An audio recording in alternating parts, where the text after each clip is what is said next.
시청자 여러분 안녕하세요. 오늘 본문에서 다윗은 이스라엘의 왕으로 지명되었습니다.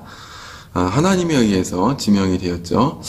그래서 비록 다윗은 사울의 살해 위협 때문에 블레셋으로 쫓겨가긴 했지만 그가 자기 고국과 싸움을 벌인다는 것은 있을 수가 없는 일이었습니다.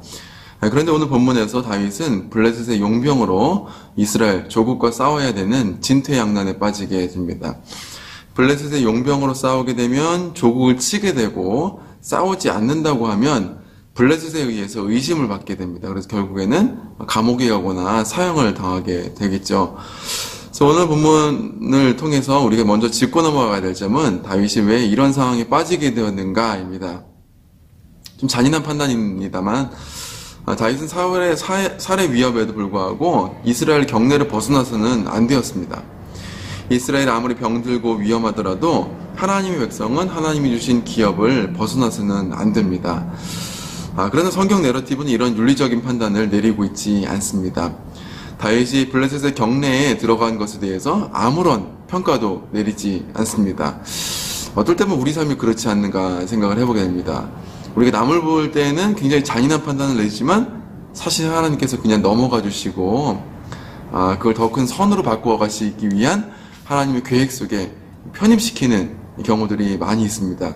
그러니 사랑하는 성도 여러분, 너무너무 불안해하지 마시고 하나님이 여러분을 향해서 그렇게 윤리적으로 야박하다고 생각해서는 안 됩니다. 어떨 때면 하나님보다 우리가 더 윤리적으로 야박한 경우들이 굉장히 많아요.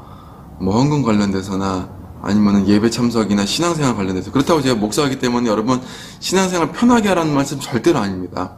하나님께서는 때때로 우리를 너그럽게 관용하시고 더 큰 선으로 우리를 보호하시고 구원하시고 우리를 이끄시기 위한 더욱더 큰 틀에서 우리의 행동과 부족함을 용납하실 때가 있다는 것입니다. 그러니 사랑하는 성도 여러분, 여러분 주변에 있는 여러분의 교우와 친구들을 향해서도 그런 눈을 가지시기를 바랍니다.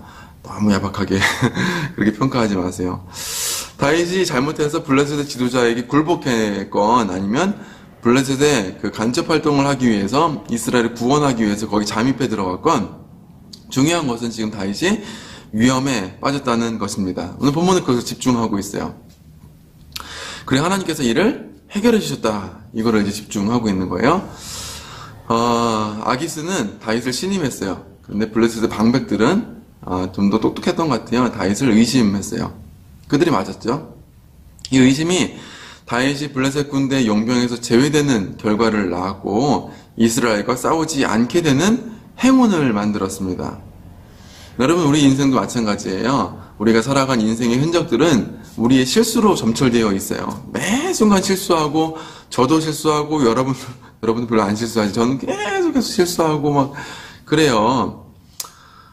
잘하고 싶어도 우리 연약함으로 인해서 좋지 않은 상황에 처할 때가 있어요. 다윗처럼요. 가족 간의 갈등이 생기고 이게 악화되어서 명절에도 찾아가지 않는 경우들이 저는 안 그렇지만 여러분도 그런 경우도 있죠. 직장에서 동료들과의 언쟁이나 의견 대립으로 불편한 관계가 지속되고 직장 상사가 개입해서 왕따가 되는 경우도 생기게 돼요. 다윗은 이러한 경제적인 고립, 사회적인 고립, 민족적인 고립의 상황, 도가내든 쥐가 되었어요. 그런데 사랑하는 성도 여러분, 우리가 그 모든 사회적이고 경제적이고 문화적인 고립 속에서도 우리 인생을 우리가 승리로 이끌 수 있는 한 가지 비결이 있어요. 그게 바로 뭔지 아세요? 우리가 신앙적인 고립은 되지 않았다는 거예요. 큰 모든 고립 속에서도 한 가지 우리를 구원할 수 있는 손길이 있는데 그게 바로 우리 하나님의 손길이에요.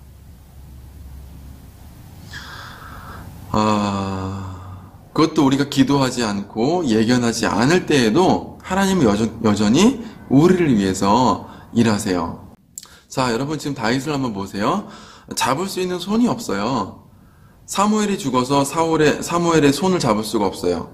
이스라엘의 손도 잡을 수가 없어요. 사울의 손? 이거는 잡았다가 바로 죽죠. 블레셋의 손도 잡을 수가 없는 상황이었어요. 그러나 본문은 다윗이 이런 극적인 상황 속에서도 잡을 수 있는 유일한 손이 있다고 말하고 있어요. 바로 무엇입니까? 다윗이 눈치채지 못한 손이죠. 바로 하나님의 손이에요.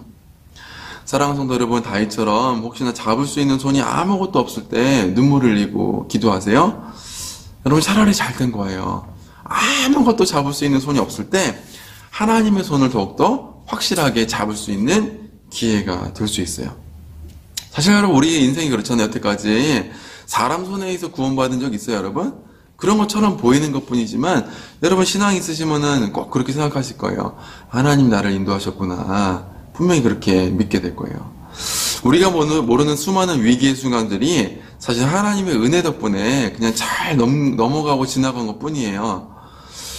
제 아들 녀석이 그랬어요. 지금은 좀 커서 혼자 잘 다니는데 아기 때 여기저기 막 지 발로 걷고 뛰어다니는 게 신기하고 좋은 거예요. 그러니까 위험을 안 겪어보니까 얘가 다치질 않아 보니까 무서운 게 없는 거예요. 그런데 사실 얘가 다치지 않는 이유가 뭘까요? 제가 다치지 않도록 모서리를 만나면 머리를 이렇게 턱 보호해주고 넘어질까 하면 뒤에서 탁 잡아주고 하니까 다치지 않는 거죠. 그걸 모르는 거죠. 아빠 덕택에 자기가 다치지 않는다는 걸 모르고 지나가는 거예요. 그러다가 한번 크게 다치고 나면은 뭘 깨닫는 거예요? 아, 아빠가 나를 이렇게 보호해주는구나 라고 하는 거를 비로소 깨닫게 되는 거예요. 사랑하는 성도 여러분, 하나님이 여러분들을 보호하고 계심을 믿으시길 바랍니다. 위험에 처해도, 아니 위험이 악화되어 비참한 지경에 처할수록 하나님의 도움을 바라보시기 바랍니다. 제 아들 녀석이 돌진하다가 위험에 있을 때 제가 달려가서 구원해주면 저를 향해서 막 웃어요. 살짝 웃어요. 고맙다는 뜻이죠. 울다가도 폼에 안기면 울음을 그치게 됩니다. 이것이 부모의 행복이 아닐까 생각해 보게 됩니다. 오늘 하루 여러분은 수많은 위기를 만나게 될 때 아버지의 손이 곁에 있다는 것을 여러분 항상 믿으시고 위기가 넘어갈 때마다 아버지께서 나를 구원해 주시고 보호하셨구나 라고 하는 사실을 고백하며 감사할 수 있는 여러분 되시기를 주의 이름으로 축원합니다. 그런데 이렇게 다윗이 극적인 하나님의 손을 잡을 수 있었던 그런 이유가 있어요. 첫 번째 이유는 하나님의 은혜죠. 근데 아주 작은 다윗이 그럴 만한 이유도 있어요. 인간적인 이유도. 우리 성경을 볼 때 이 두 가지를 놓치지 말아야 돼요. 첫 번째는 모든 것이 하나님의 은혜예요. 하지만 하나님의 손잡으심에 대해서는 전적인 하나님의 은혜이기 때문에 조건이 없어요. 하지만 그럼에도 불구하고 하나님이 그를 예쁘게 보시고 아름답게 보시는 그런 인간적인 작은 이유가 있어요. 이 두 가지를 놓치지 말아야 돼요. 우리가 아무것도 하지 말아야 된다 그런 식으로 이제 갈기니까 신학에서는 이런 하이퍼 칼비니즘이라고 합니다. 우리가 아무것도 하지 않아도 전적인 하나님의 은혜니까 뭐 안 해도 되겠네 이렇게 생각하면 안 돼요. 인간적인 거에 있으면 좀 알미니안주의다 이렇게 비판하는 극단적인 칼빈주의자들이 있는데 성경은 이 두 가지 사실을 같이 붙잡고 가는 거예요. 우리가 하는 것도 하나님 은혜 속에 있고 하나님의 전적인 은혜도 당연히 하나님 것이고 이 두 가지를 놓치지 말아야 돼요. 그러면 다윗이 했던 선한 행위는 무엇이었을까? 본문에 보시면 3절과 6절과 9절에 보시면 아기스가 다윗에 대한 평가를 하는데요. 세 가지 평가가 있어요. 반복돼요. 내가 그의 허물을 보지 못하노라. 그리고 6절 내가 정직하여 내게 악을 보지 못했다.